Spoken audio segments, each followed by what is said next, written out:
If your handheld footage is shaky, bouncy, or just a little too messy, Warp Stabilizer in Adobe Premiere Pro can make a huge difference. In this video, I'm going to show you exactly how to stabilize handheld footage step by step using the built-in Warp Stabilizer effect. We'll go through the basic workflow, the most important settings, and the best way to avoid that warped or jello-looking result. If this helps you out, go ahead and hit like and make sure you subscribe for more quick Premiere Pro tutorials just like this. All right, let's get into it. First, open up your project in Adobe Premiere Pro and make sure your footage is already placed on the timeline. Select the clip you want to stabilize by clicking it once in the timeline. This is important because Premiere needs to know exactly which clip you want to apply the effect to.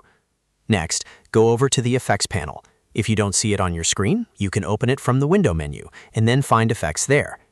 Inside the Effects panel, use the search bar and type Warp Stabilizer. As soon as it appears, drag and drop Warp Stabilizer directly onto your clip in the timeline. Once you do that, Premiere Pro will automatically start analyzing the footage. You'll see it begin processing, and during this time, it's really important not to edit the clip or make changes to it. Let Premiere finish the analysis first so the stabilization can be calculated properly. After the analysis is done, you can move over to the Effect Controls panel to adjust the settings. The first main option you'll see is Result. By default, this is usually set to Smooth Motion, and that gives you a more natural, stabilized look while still keeping some of the original camera movement. If you want the clip to look more locked down, almost like the camera was mounted in place, you can switch it to No Motion. That setting gives stronger stabilization, but it can also make the footage less natural, depending on how much movement was in the original shot. The next setting to pay attention to is Smoothness. A good starting point is usually around 5 to 10%. That range is often enough to clean up handheld shake without overdoing it. If the footage still feels a little too shaky, you can slowly increase the smoothness, but don't jump too high too fast. The reason is simple. The higher you push smoothness, the more likely you are to get unwanted cropping, distortion, or that strange stretched look around the edges. So it's always better to start low and work your way up gradually. Now here's the most important setting if your footage starts looking warped or a little jelly-like. Under the Method option, change it to Position, Scale, Rotation. This is often a better choice when Warp Stabilizer is being too aggressive or when the original footage has a lot of movement.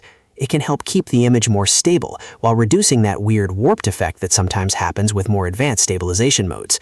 So if your clip looks a little too distorted, don't panic. Just try switching the method to Position, Scale, Rotation and see how it looks. In many cases, that small change makes the footage look much cleaner and more professional. After that, take a moment to preview the clip. Watch for any edge warping, heavy cropping, or unnatural motion. If it looks good, you're done. If not, just go back and fine-tune the smoothness or try a different method until you get the result you want. The key is to use just enough stabilization to smooth out the shake without making the footage look artificial. And that's really all there is to it. Once you know how to apply Warp Stabilizer, let Premiere analyze the clip, and then adjust the result, smoothness, and method settings, you can turn shaky handheld footage into something much easier to watch. It's one of the quickest ways to improve your videos and make them feel a lot more polished. If this tutorial helped you, please hit the like button, subscribe to the channel, and turn on notifications so you don't miss the next Premiere Pro tip. Thanks for watching, and I'll see you in the next video.